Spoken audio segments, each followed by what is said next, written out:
A new U.S. tariff threat, this time focusing on Canadian fertilizer.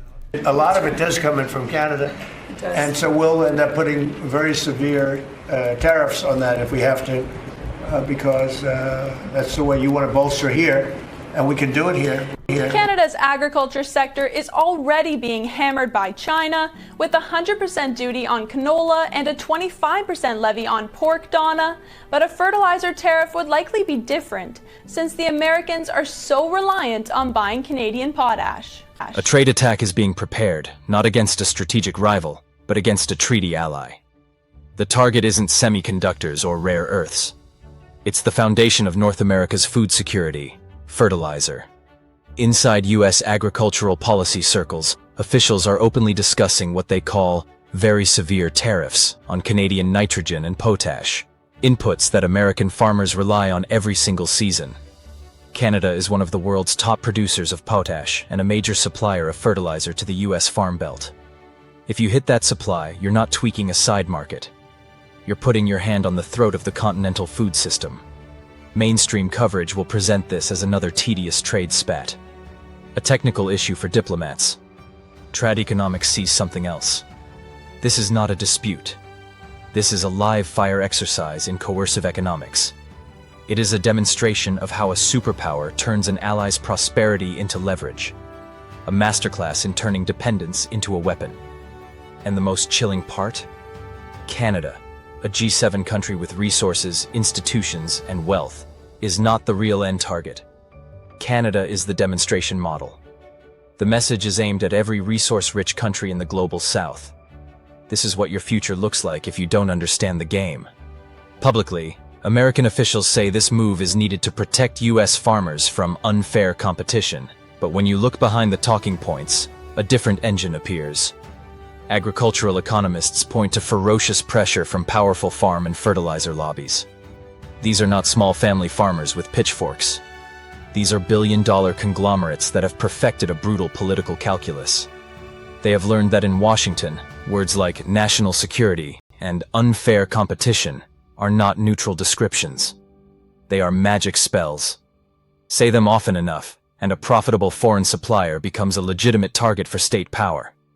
That leads to the first TradEconomics law of modern geopolitics. Trade policy is the official language of power.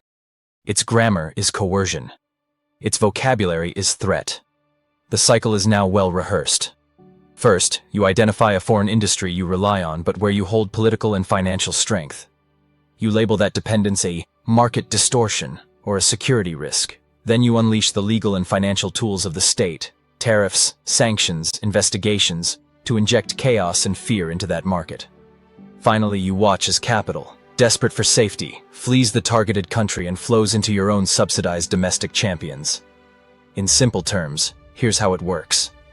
You buy something vital, like fertilizer, from abroad because it's efficient and affordable. Your big corporations don't like that money leaving the country.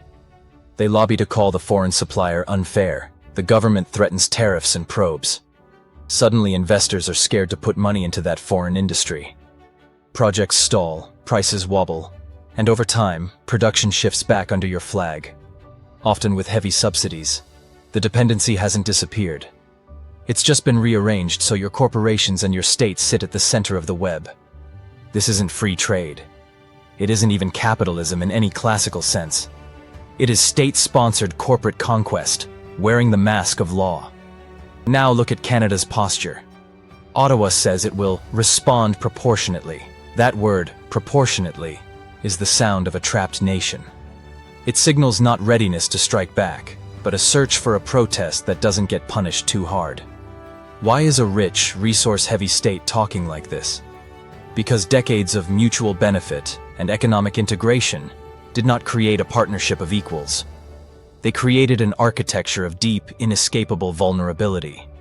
Every rail car of potash rolling south, every payment routed through a New York bank, every insurance policy written by a U.S. firm. These are not just neutral transactions. They are threads in a net woven by Canada's own participation, now held firmly in Washington's hands. On paper, Canada is prosperous, vast resources, stable democracy, sophisticated economy. But in this confrontation, it is revealed as politically impoverished. Its sovereignty is not absolute. It is conditional on never fundamentally challenging the commercial and strategic interests of its dominant neighbor. This is the asymmetry TradEconomics exists to expose. Wealth is not power. Resources are not sovereignty. In a system you did not design, your prosperity can be turned into your hostage. The timing of this threat is not random.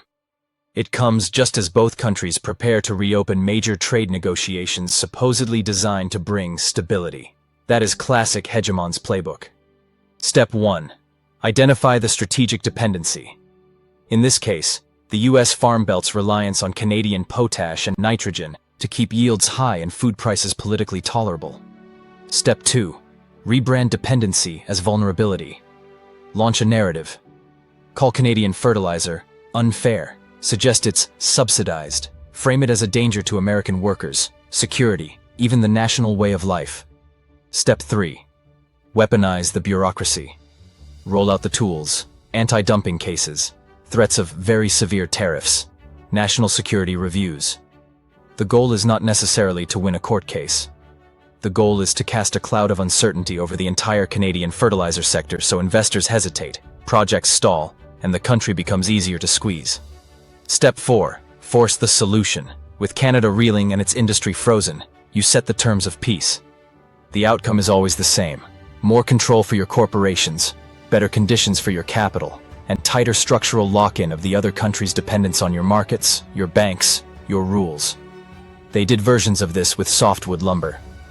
They are experimenting with it in electric vehicles and critical minerals. Fertilizer is simply the newest battlefield. The tactic stays constant. And this is where the TradEconomics lens zooms out. If this is how the US treats Canada, wealthy, Western, G7, sharing a massive border and decades of military and political alignment, what chance does Brazil really have? What leverage does Indonesia hold? What sovereignty can Nigeria claim when its key exports run through the same financial and logistical choke points? Officials in the global south are not just observing a spat between rich neighbors. They are watching a live demonstration of the blueprint for their own attempted subordination. When Washington talks about a rules-based international order, this is the unwritten rule. We draft the rules. We interpret the rules. We enforce the rules. Your oil becomes strategic once it powers our industries. Your cobalt is critical when it fuels our technology. Your stability is a shared value until your government makes a choice we dislike. Then the rulebook changes. Tariffs appear. Assets are frozen. Access to payment systems and shipping lanes is quietly threatened. The fertilizer threat is a masterclass performed on a compliant ally so that every reluctant state understands the cost of resistance. Follow the logic to its end, and you see the full cynicism of the game.